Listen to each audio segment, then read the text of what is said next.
Testing, testing, 1, 2, 3. Welcome, everyone. We've gone back and forth and back to the Backlook Cinema Podcast. Thank you for joining us. I'm Zoe, your host. That's Z-O or Z-O if you're outside of the U.S. And we're taking a look back at the movies of yesteryear. It's the 74th episode. Thank you for downloading or streaming. We really appreciate it. The reason we started this show was to strengthen the bond between my son Zach and me. We watched movies that I loved when I was growing up in the 70s, 80s, early 90s, and I'm going to tell you about what Zach thought about those classic movies and what I thought about the movie we watched yesterday. We bring you this show absolutely free. You don't owe us a thing, and we really appreciate it if you could support us by giving us a rating or review on your favorite podcast app. Finally, please follow us on Instagram, Twitter, Facebook, and TikTok, and you can find the details in the show notes. Now we're in an era that, I don't know, there's just so many good shows. A couple of great shows just opened up, and were just released a couple of, in this past week, a couple of great TV shows that I've been following and I'm desperate to try to get back into, but there's just so much going on that I don't know if I'm going to be able to do it. So many of you know that I've been watching Strange New Worlds, and then The Boys. I think this is season 2 of The Boys or season 3. Anyway, the new season of The Boys is out, and I'm excited about that. And then there was a new season of, what was that show I was watching? The Orville. That's out. Finally, season 3 after a long hiatus. And I really want to get into watching that. And of course, Obi-Wan Kenobi. I want to continue to watch that. So there's so much going on. It's like 4 hours of shows a week. I'm going to find a way to dedicate 4 hours to these TV shows. And it might there might be some sacrifice. Like a couple of these shows might, because I love watching it on, a television, a large screen television. That's what I want to watch. I have 74 inches at home, and that's where I want to watch these shows. But I don't always get the chance to watch these, to be at home. I'm out of the house, and if I want to watch some of these shows, I might have to watch some of them on laptop. I'm going to have to sacrifice some of these shows to a laptop screen. I don't want to do that. I need to work that out some kind of way, and I plan to. But yeah, those are the shows that I'm watching. And I haven't really been playing too much games. I've been playing mobile games. That's where I've been at right now. I haven't really been able to play again on my giant screen television. Haven't been able to be home and play these games as they ought to be played, like they're supposed to be. But I guess I'll get back into it. What had I been playing before I stopped? Like Tomb Raider, I had been playing, and I got back into Outriders, even though nobody else is playing that right now. I'm kind of getting back into that. And then I just downloaded Sniper Elite 5 just because I have an Xbox Game Pass. For what? I don't know. I barely play it. But it's just one of those things. I got to get better at time management. So that's it for what I've been up to. You didn't tune in to find out what I was doing with my life, as disorganized as it is. You came to find out about the movie that we had watched yesterday, and I'm still excited about it. It got me all jazzed up. That's the type of movie it is. So let us transition to the opening credits.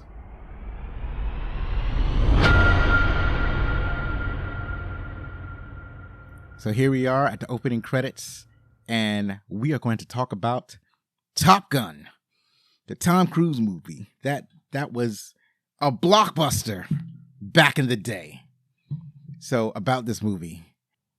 As students at the United States Navy's elite fighter weapons school compete to be the best in the class, one daring young pilot learns a few things from a civilian instructor that are not taught in the classroom.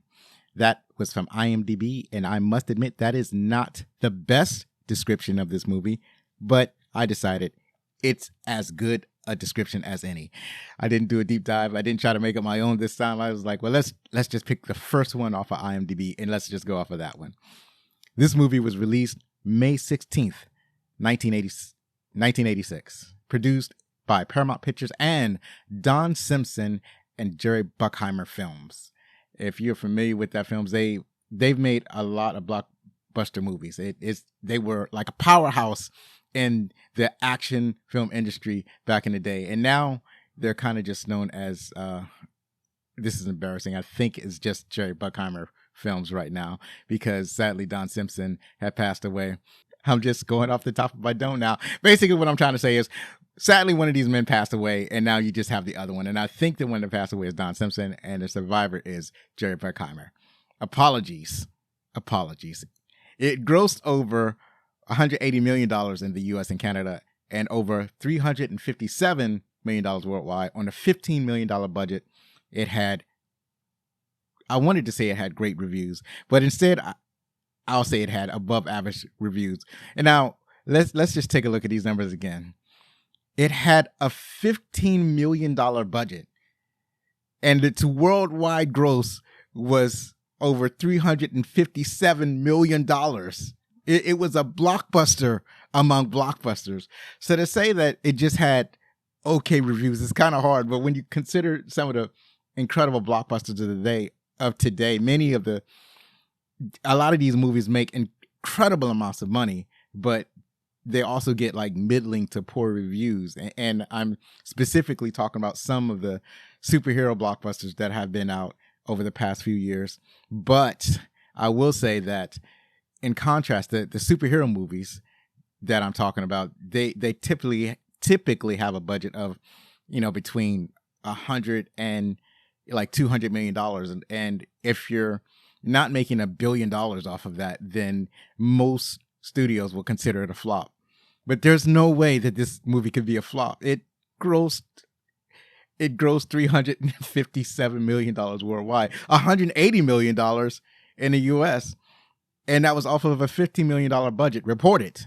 But it can't be much more than $15 million, maybe $20 million ultimately.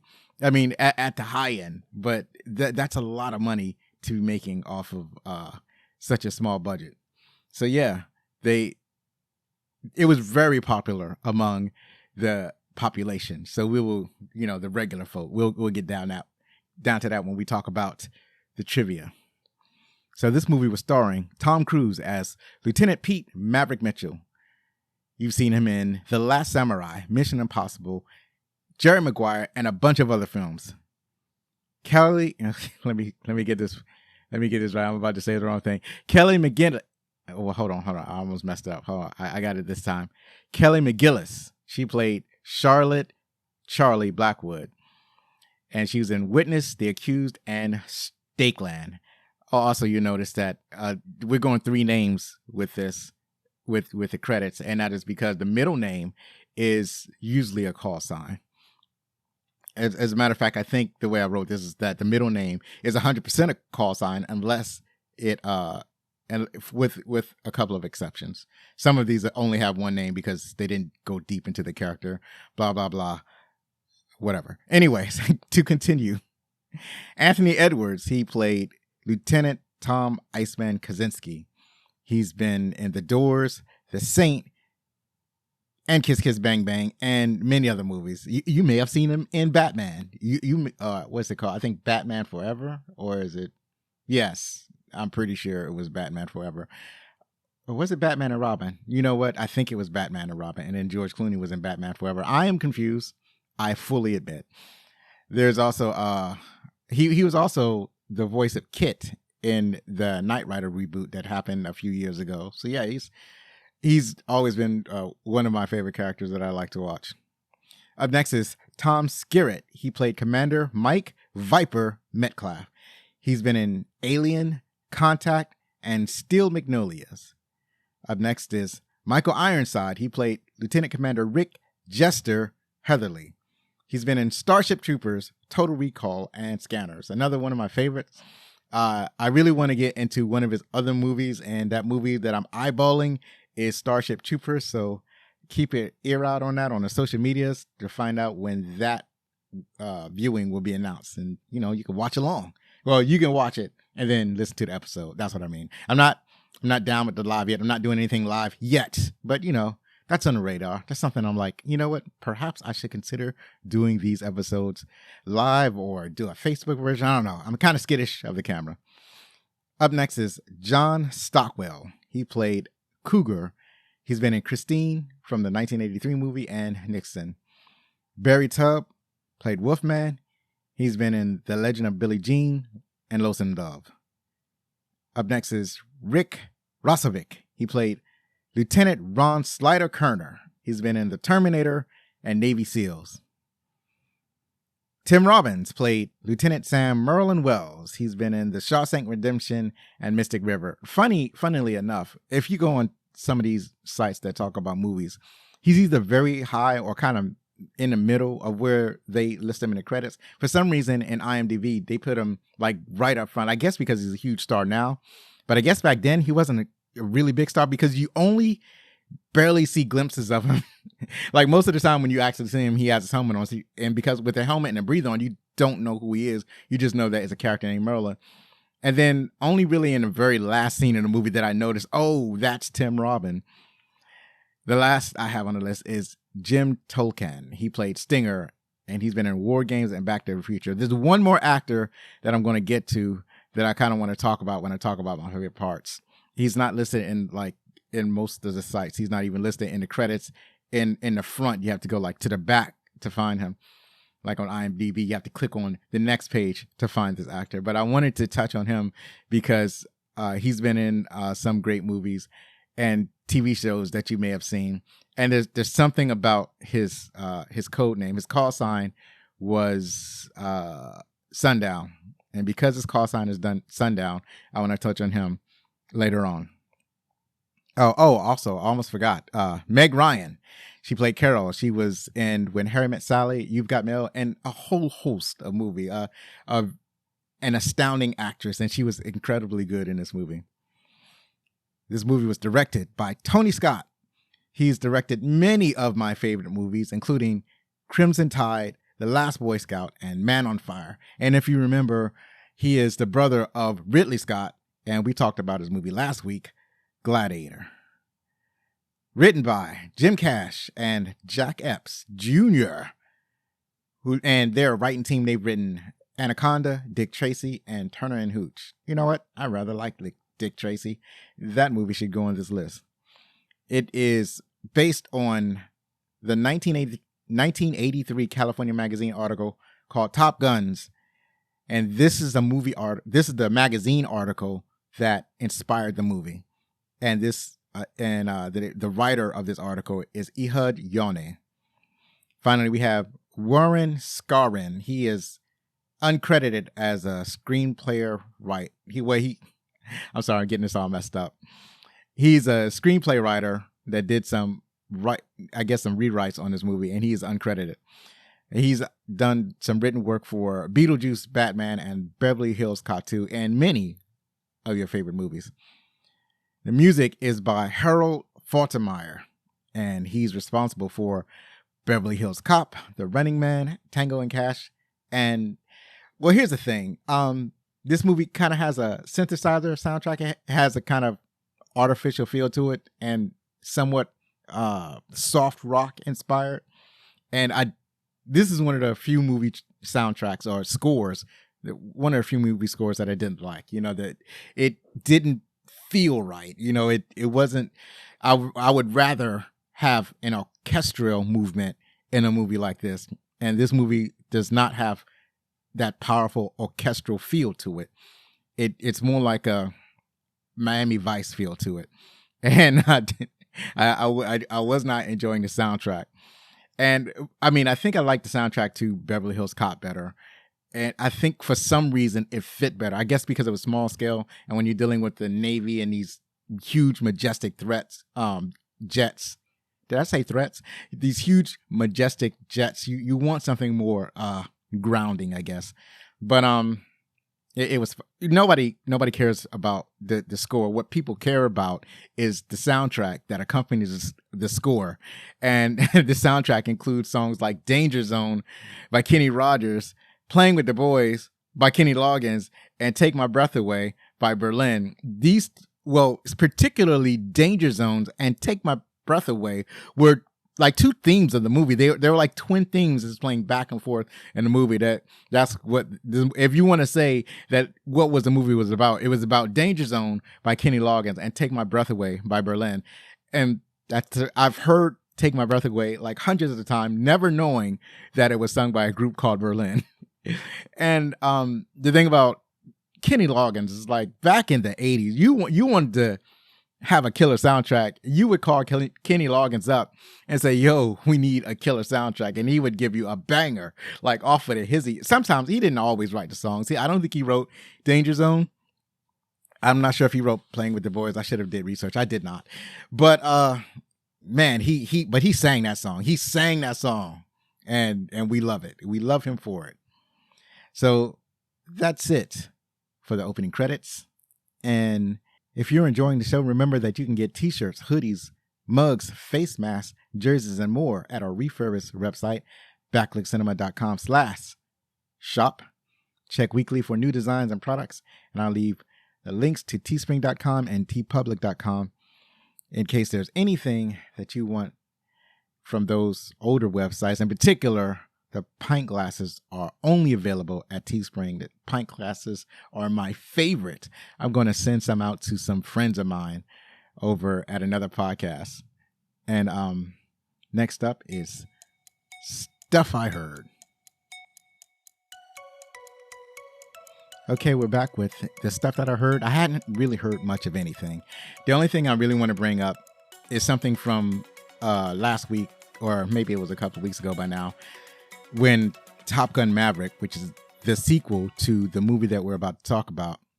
And what I learned is that Brett Lang and Zach Sharf reported via Variety that Top Gun Maverick got a 5-minute standing ovation at the Cannes Film Festival, particularly for Tom Cruise and Val Kilmer. So in Top Gun, they famously have a kind of rivalry going, and where Val Kilmer, who plays Iceman, serves as the foil for Tom Cruise, who plays Maverick. So I actually want to see that. I want to see that reunion. I haven't seen the movie yet. I haven't seen Top Gun Maverick yet. I want to get down there and see it and see what's all the fuss about. At the time of this recording, it is the #1 movie in the country, I think 2 weeks in a row. I want to see what the fuss is about. What is the hizzy? What's the dealo? And maybe I'll do a special episode. I'm not exactly sure. Probably not. But I do want to see it. So let's talk about our favorite parts.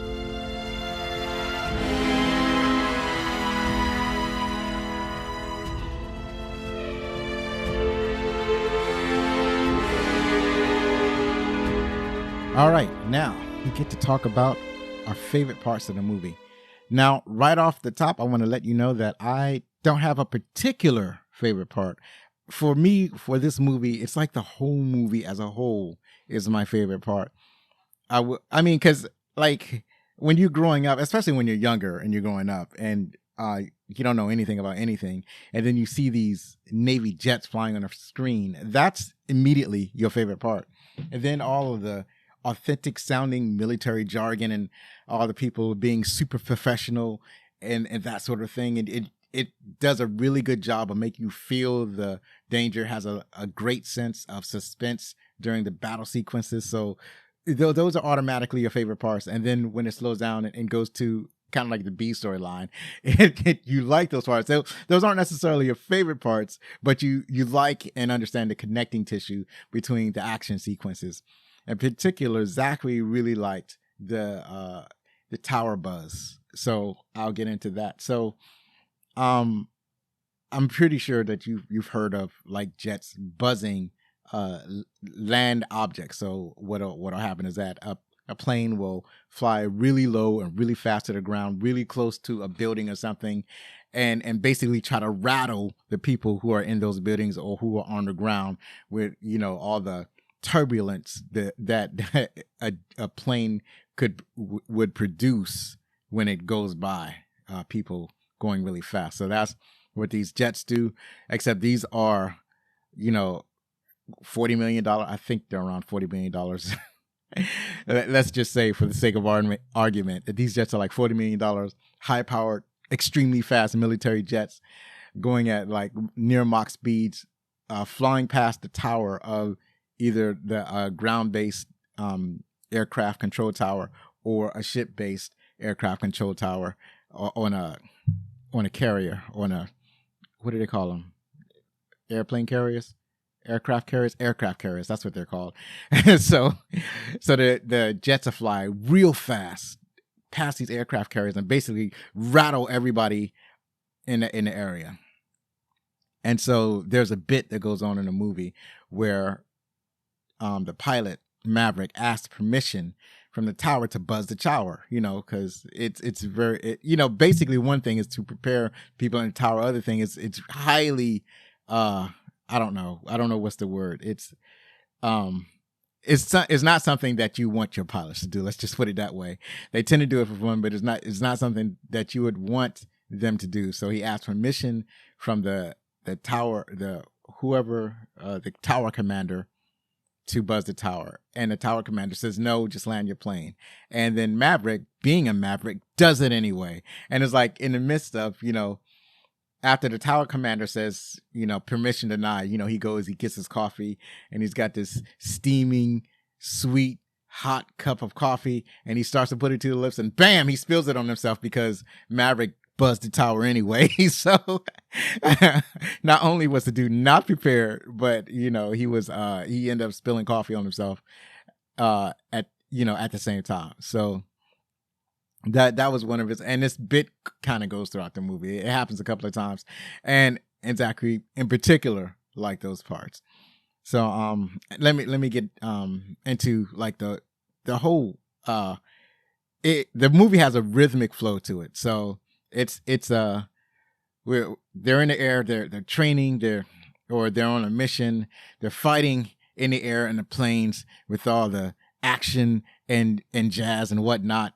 And then there's then they party, or they're getting a dressing down from their commanders on the ship or in the office or whatever. And then they're up in the air again, and they're at school, and they're flying, and they're doing their thing and training and whatnot. And then they're back on the ground, and then they're, posturing and bickering and then meeting girls and whatnot.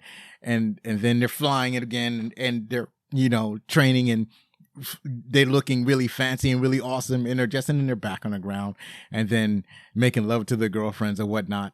And then they're back in the air, and they're flying, and they're doing their thing, and they're flying, and then they're back on the and then this time when they're in the air, they're somebody dies. So there was an accident, somebody dies, and then they're back on the ground, and now Maverick is questioning his ability to continue this. He's shook. He's shook now. He's a halfway crook because he's shook, and he doesn't know if he can continue. And after all the processing of his partner dying, this would be Iceman. No, not Iceman. I'm sorry, I got the wrong dude. Goose is his partner. So after the death of his partner Goose, I guess I should get into some of this plane. They're flying to.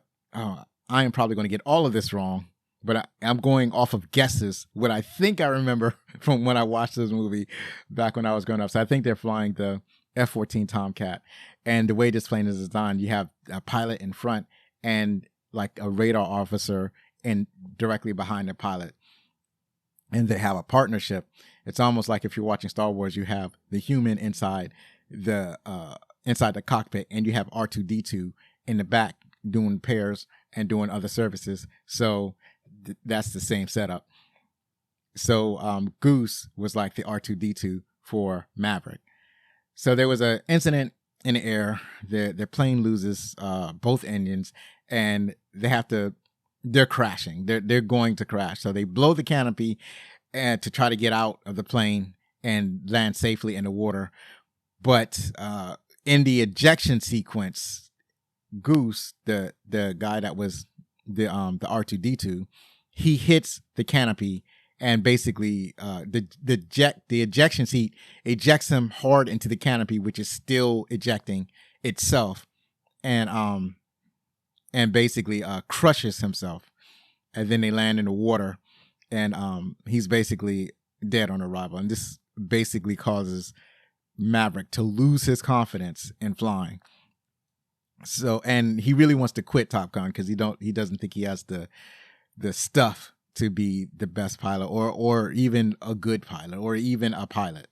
So that is and that was a really good sequence. You really felt for the moment. You really felt what was going on, but the problem was the music didn't help. And that was one of the problems I had with the music. The music didn't help you with that emotional connection that you're supposed to have. I suppose it might have been more, what's the word I'm looking for? It might have been more impactful, as one of my favorite words, back in the 1986 or whenever, 1983. I can't even remember when this movie came out anymore, but it wasn't impactful now on the rewatch. So now the movie kind of tilts into getting the hotshot pilot Maverick back into fighting shape. So they're at this school when all of this is happening. And most of the, Top Gun is the name of the school, the nickname of the school. So they're all training to win the prize of Top Gun. They're all going to graduate, but the valedictorian of this class is going to be named as Top Gun. So after this accident, Maverick loses his mojo, and his rival, who is what's his name? I forgot it already. His rival, which is Iceman, ends up winning the Top Gun prize.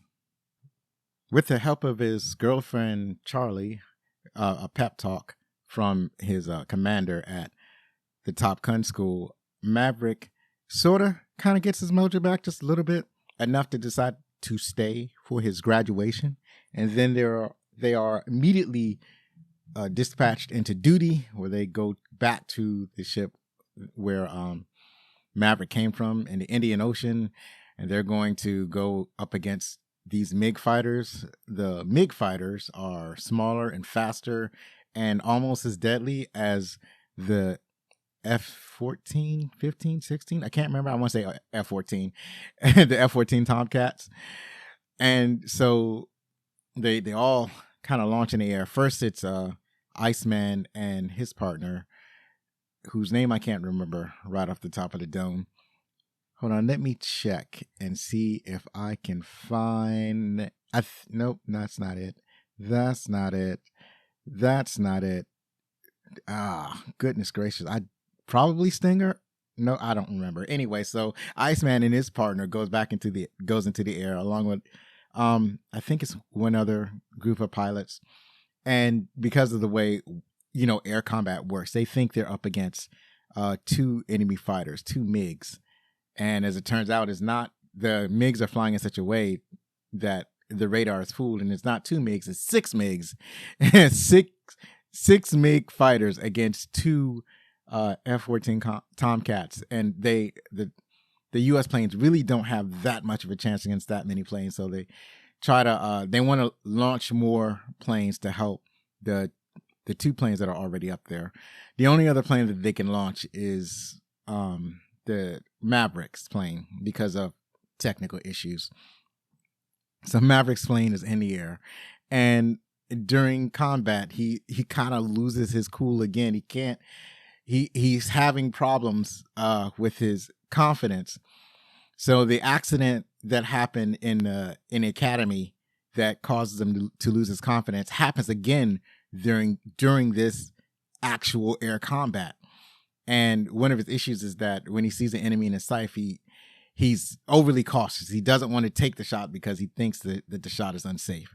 So he's not as reckless as he was. Now he's overly cautious, and everybody's begging him to get back in the fight. He almost leaves the fight. And then he happens to have the dog tags of his comrade that he lost. He's still mourning the loss of his best friend. His best friend and his backup pilot. He looks at the dog tag. He gets his mojo back. He goes back into the fight and start killing the MiGs left and right. And then him and Iceman, they clear the skies and they return victorious back to the aircraft carrier. Oh, I remembered the name of the boat right on the first try this time. I'm proud of myself. So anyways, they did it. They held as heroes, and that's basically the end of the movie. So it's a very simple formula that they employed in this movie. So there are a lot of neat moments like the meet cute with Tom Cruise and Charlie, or I should say Maverick and Charlie, the meet cute that they had. That was pretty cool. Or the part where Tom Cruise actually forgets his line. We'll talk about that in the trivia. There's the rivalry between Maverick and Iceman, because Iceman is kind of like it's kind of like, I know that he has a purpose, like there's a literary thing for what Iceman is, but I can't think of it right now. I'm pretty sure there is, but he's almost Tom Cruise's conscious. He's almost Maverick's conscious, and he's kind of like needling Maverick all the time, not necessarily teasing Maverick, but basically saying that that Maverick is a Maverick, I guess. And Maverick is too dangerous. He's not safe. He doesn't look after his teammates, because Maverick would do the type of thing where he's the wingman on a fighter and he'll leave his wingman, which is not something that you should do when you're dogfighting. That's one of the things that Maverick does, and he does a lot of reckless flying, and that's something that Iceman doesn't like. Iceman doesn't think that Maverick is a team player. He doesn't think that Maverick is the type of person that's going to look out for his fellow aviators, and that is the crux of that rivalry. And so I think Iceman basically serves as a kind of conscience for Maverick. Maverick is not, well, Iceman, I should say, is not a bad guy. He's not a villain. He's not necessarily a foil, although he kind of serves a dual purpose as a foil and a conscience. He's kind of like the if Jiminy Cricket was the hard nose or hard ass, he's like if Jiminy Cricket were what's the word I'm looking for? If Jiminy Cricket were a drill sergeant, that is what Iceman is to Maverick. And so and you can see Maverick being pulled in different directions. Even his partner Goose wants Maverick to be a little bit more cautious, because Goose says, I have a family, he has a wife and child. He wants Maverick to be mindful of that when they go into combat. They know that it's dangerous and they know that their lives are on the line, but at the end of the day, there are things that you can do to ensure maximum safety and at the same time take a little bit of risk. So I think that even Iceman wants Maverick to be less risky, because Maverick is doing things where he's breaking the rules, like buzzing the tower. Or there's one incident at the school where they set a certain limit to how the pilots are supposed to fight. So the pilots are fake dogfighting with the instructors, and there are certain limits that are put on the pilots on how they're supposed to operate. And Maverick goes beyond that limit, beyond the line that was set, and he's reprimanded for that. So Goose is like, come on, I got a family. I need this, and I need you to need this. And so, these are the things that are pulling Maverick into different directions. So yeah, this is these are the things that I liked about the movie. So there's one thing that I mentioned earlier. There's a scene where I referred to that other pilot whose call sign was Sundown. The actor I was referring to, his name is Clarence Gilliard Jr. So you probably recognize him from Die Hard or Walker, Texas Ranger, where he's been on probably all of the episodes of that long-running series.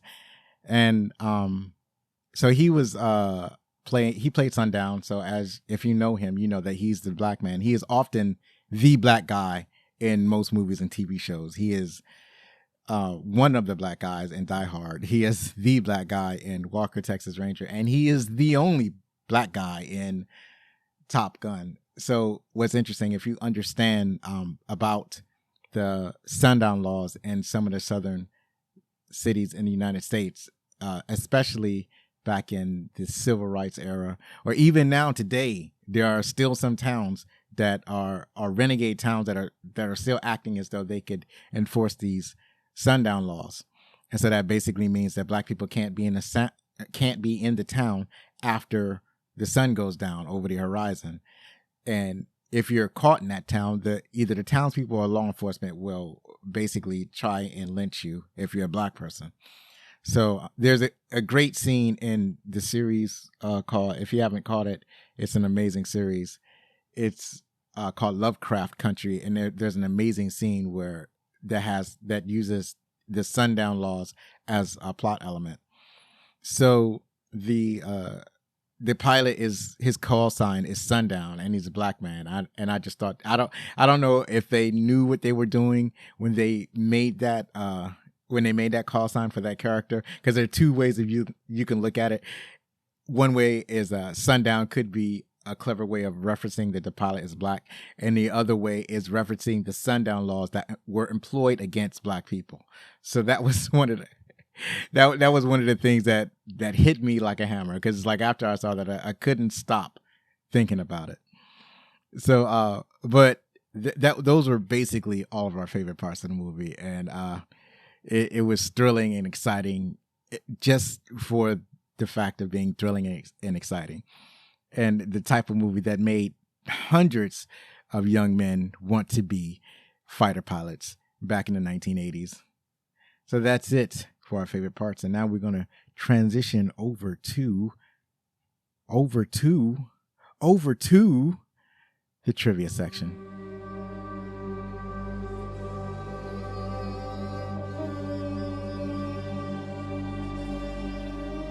All right, now we are at the trivia, and it has a lot of interesting trivia for this fascinating movie.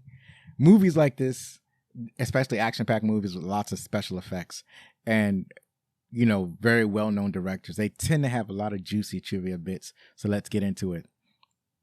So this movie, Top Gun, was the highest grossing movie of 1986. The real Top Gun school imposes a $5 fine on any staff member that quotes the film. Now, that was funny. The next piece of trivia. The stunt pilot Art Skoll was killed during the production of the movie. Aged 54, he died and his Pitts S2 camera plane failed to recover from a flat spin and plunged into the Pacific Ocean. Skoll's last words over the radio were, "I have a problem. I have a real problem." The exact cause of the crash was never determined, and neither the aircraft or Skoll's body were ever recovered. The film is dedicated to him. Charlie's older man date at the Officers Club is the real-life Viper, Pete Pettigrew.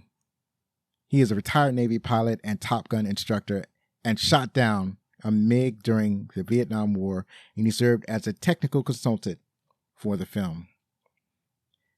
The Pentagon charged Paramount Pictures $1.8 million to use all of their planes and aircraft carriers for the film. Anthony Edwards is the only actor who didn't vomit while in the fighter jets. So the fighter jets, the actors who were playing fighter pilots were, given joyrides in fighter planes to give them the feeling of what the pilots feel when they're flying these planes. So all of them vomited, even your favorite Tom Cruise, but he's the only actor who did not vomit. And he went on to become a doctor in ER. So that's awesome. Win-win.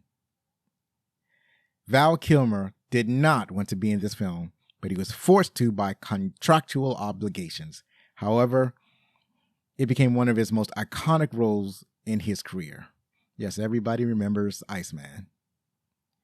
When the students are being briefed by Charlie in the hangar, Charlie is the woman who eventually becomes Maverick's love interest. Maverick explains that he gave the bird to a MiG. She asks how he saw the MiG close up, and he says he was flying inverted. That means he was flying upside down. Right then, Iceman coughs bullshit, and the guys laugh. The bullshit line was ad-libbed by Val Kilmer, and everyone's reaction was genuine, which is great because it just shows how awesome an actor Val Kilmer is. The tension between Maverick and Iceman isn't just down to good acting. Tom Cruise and Val Kilmer kept their distance from each other and never socialized, which is pretty awesome because normally you hear the opposite. Normally what happens is that when you have two actors that the director wants to get along, sometimes he'll put them into social situations. There's one movie that we had talked about called Project X. It was about a group of teenagers and a crazy party. And basically he got these teenagers and he basically took them on a retreat, took them where they could hang out and play and get along so that when they appeared on screen, their friendship would look genuine. And see a lot of this going on in movies. And so this is kind of the opposite, where two actors stayed apart from each other by choice so that they didn't get close, so that when they went to the screen, the animosity that they had towards each other would be like more than genuine. So I appreciate that. Method acting at its finest. Jerry Bruckheimer, on convincing Tom Cruise to sign on to the film after his initial reluctance, said, "So they, the Navy, take Tom up there and they do 5Gs and they do barrels and they do everything. He's heaving in the plane. He gets on the tarmac. He runs to the payphone and he said, 'I'm in. I'm doing the movie. I love it. This is great.'" Those are my best, not my voice impressions.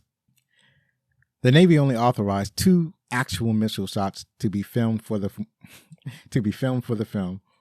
You can clearly pick out these 2 shots, ultimately shot from several angles, each in order to use both shots repeatedly during the dogfighting scenes, because the aircraft is flying the missile is holding a steady altitude and heading, something that would never happen in a real close-in dogfight. All other missiles shown in the film were conducted using miniatures of both the planes and rockets. The company that produced and fired the model missiles did such a good job that the Department of the Navy conducted a preliminary investigation into whether any additional live firing of missiles beyond the 2 originally authorized were done for the filmmakers. Maybe.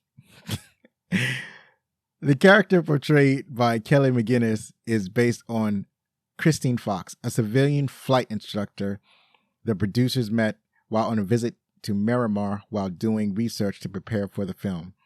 Fox eventually rose through the ranks at the Pentagon, retiring in May 2014 as acting Deputy Secretary of Defense, the highest post ever held by a woman at the Department of Defense.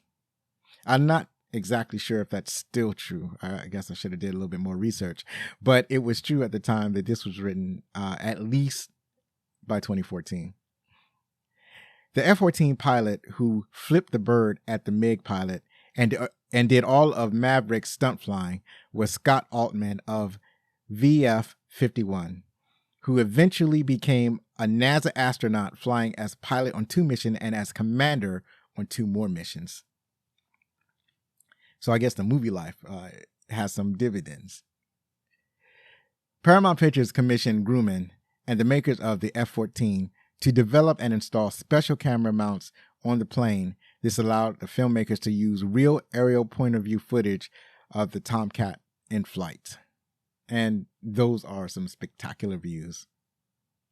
Tom Cruise is 3 inches shorter than Kelly McGinnis, which bothered Paramount greatly. To even up their heights, Cruise wore special cowboy boots that gave him a little height advantage, while McGinnis didn't wear any shoes at all during their scene. Tom Cruise is 5'7" or 1.7 meters, and McGinnis is 5'10", which is 1.78 meters. As you know, there have been some back and forth and controversy off of how tall Tom Cruise truly is, but probably, I don't know. I don't think that it's a huge deal. Everybody knows he's short. He's average height. I wouldn't say he's short. I would say he's average height. He's an inch taller than me at least. But Kelly McGinnis is taller than average woman. So she basically towered over Tom Cruise, and the studio didn't like that. So they gave him lifts, and she wore flat shoes. And there are other things that they did so that their heights were even. In the last scene, in which Maverick is sitting out on a counter, you can see someone go to the jukebox and put in a quarter in for "You've Lost That Loving Feeling." When he and Charlie walk up to each other, Kelly McGillis is actually standing in a trench that was dug by the Hollywood technicians because they wanted the two to look like they were the same height.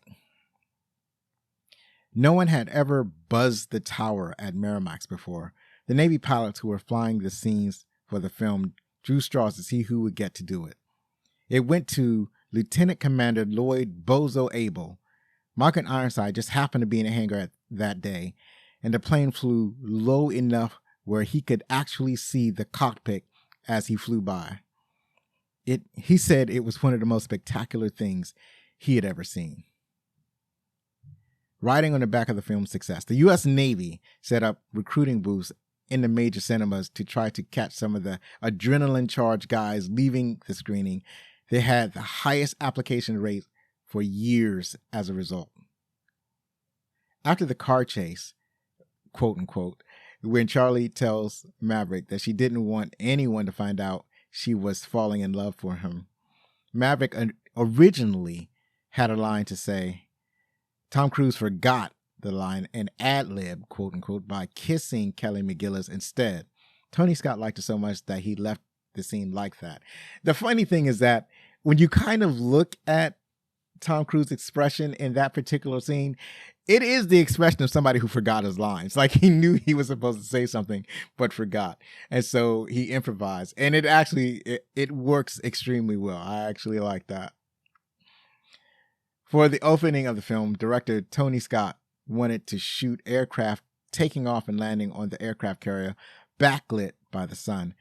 The carrier captain had changed course of the ship, and when Scott asked if the ship could continue on the previous course and speed, he was told that turning the ship cost $25,000. Scott then wrote the captain a quick $25,000 check so the ship could be turned and he could keep shooting for another 5 minutes.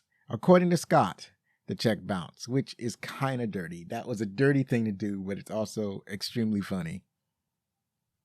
Rick Rossovich, the actor who played Slider, stated in the DVD commentary that he was kicked off the ship used for filming because he smarted off to an officer. Rossovich had gone to sleep in the bunk to which he was assigned, but didn't like being so close to the nuclear reactors that powered the ship. So he moved. When he smarted off to the officer who wanted his bunk back, Rossovich was told to report to the captain who ordered him thrown off the ship for disrespect, as he should have been. Following the movie, some of the F-5s used as the MiG-28s, quote unquote, maintained their black paint schemes and served as aggressor aircraft simulating enemy planes in the real-life Top Gun program. So that's pretty awesome. So the planes that they used in the movie continue to be used as F-5s. I'm sorry, not F-5s, but as aggressor planes, as enemy planes in the school. So that's pretty awesome. Michael Ironside stated in the DVD commentary that he was so convincing as an officer that when he heard someone running towards him below decks, he got onto the sailor who was running. The sailor saluted and slowed down until he got out of Ironside's line of sight and started running again. The sailor never knew that Ironside was an actor in the film. So that's kind of funny. This film is credited with starting the home video industry. Originally, VHS tapes were priced at $100 upon their first release, and they were sold mainly to video stores. This film was priced down to own immediately upon release, made possible by Pepsi-Cola buying ad space at the beginning of the tape. Since then, pricing VHS tapes to own right away became common practice. So this is one of my favorite little factoids about Top Gun. So like I read, they were like $100, and the only way that you could rent videotapes were through the only way you could watch movies on videotapes was to rent them through Blockbuster or the other video stores. And that started the VHS rental tape industry, but it prevented people from actually owning the tapes. Anyway, regular people with common sense who knew that $100 was way overpriced for a copy of a movie. And this is because movie industry did not want people watching the movie at home. They were very what's the word I'm looking for? They were adamant against that, because they would lose some control over when people will watch the movie, because they chose when movies could be watched at home by way of either cable or by way of when it's on network television during with commercials and whatnot. So the movie industry would lose some control. So they didn't want people watching their movies at home willy-nilly. They were afraid that people would transition from going to theater to just watching VHS tapes at home, and they would stop going to the theater altogether. So this is one of the steps that they used to slow that down, or to discourage that type of behavior. So Top Gun, or at least Paramount Pictures, was like, you know what, we're changing the game. So instead of $75 to $100, Top Gun was priced at something like $20, making it affordable for everybody to own Top Gun right away. And that changed the industry. So all the other studios followed suit. They stopped charging $100 and started charging something like $25 for to own a movie. And it's been changed ever since. So that's pretty awesome. And as you know, subsequently, Blockbuster and its ilk has gone away. Tom Cruise had never ridden a motorcycle until this film.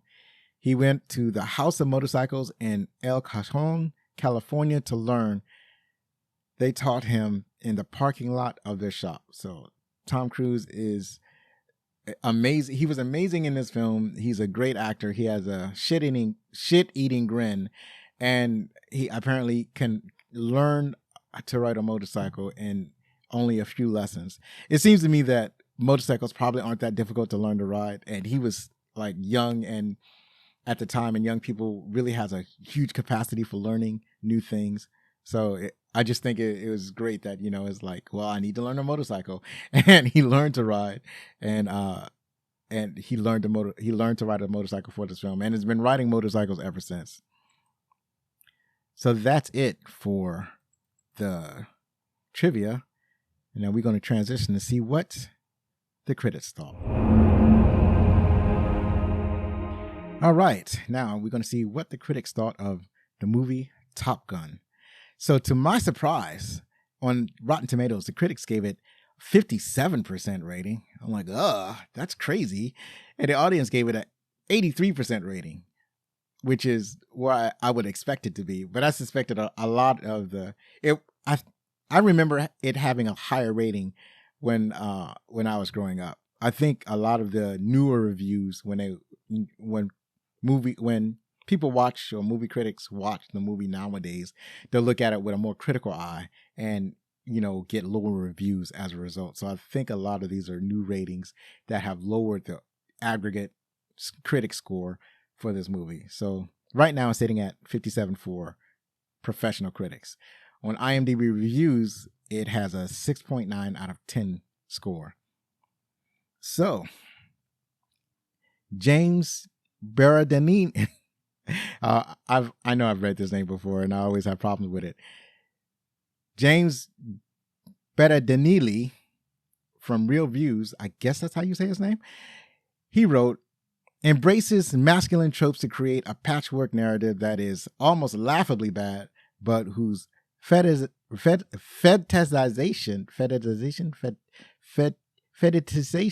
I'm just going to stay at, I'm going to leave it right there, because that's as best as I can do, of high-tech hardware makes the cheesiness of the story seem irrelevant. So not entirely agreeing with this. I get, the create the patchwork narrative. Yeah, I can understand that.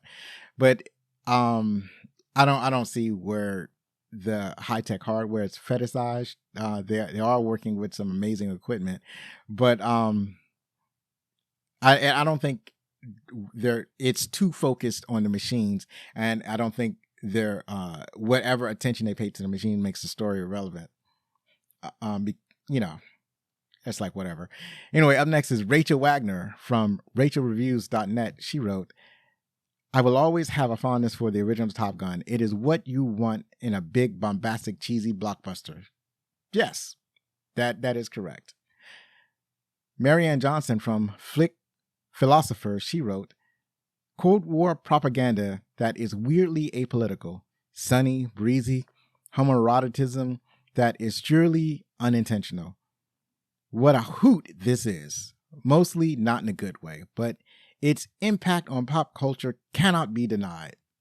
I can kind of see that. Cold War propaganda, yeah, probably, yeah, but yeah, because the enemies were flying MiGs. That's a capital M, little I, capital G planes. Those are planes that are often favored by the military of the Soviet Union, I think. So yeah, I guess you could say that. Up next is Mark Jackson from Epoch Times. He wrote, the dogfight scenes were brilliant. The earthbound flyboy shenanigans are lots of fun, and the romance is fairly abysmal, which is sad, but it doesn't affect the movie in the slightest because Top Gun is a warrior magician movie, not a lover movie. Yeah, I can see that point of view. That works out. That, you know what? I can't fault him for saying that. Josh Larson from Larson on Film wrote, the movie, in short, hits its emotional marks, but it does so with such insistence that it feels less like real life than an object lesson in the architecture of the blockbuster. Yeah, I guess. I don't know. I don't feel this way or that way about those particular remarks. But continuing to our final review from Elizabeth Weitzman. Oh, I'm sorry. Weitzman. Yeah, Elizabeth Weitzman from the here I go again. The New York Daily News. I know these words and I mess them up anyway. She wrote, there are elements that hold up, especially Cruise's blinding charisma. The aerial scenes are still thrilling and perfectly suited to a giant screen. Everything else, well, that depends on how nostalgic you feel. And that is definitely a fair assessment. So that's it about what we thought of, what the critics thought of this movie, what we thought of this movie. And finally, Top Gun is, as of this recording, available on Amazon Prime's Video. That's it for this episode. Next week, in honor and celebration of Juneteenth, we catch one of the hardest movies that I ever watched as a child. The Color Purple. That's right. I shall subject Zach to that trauma.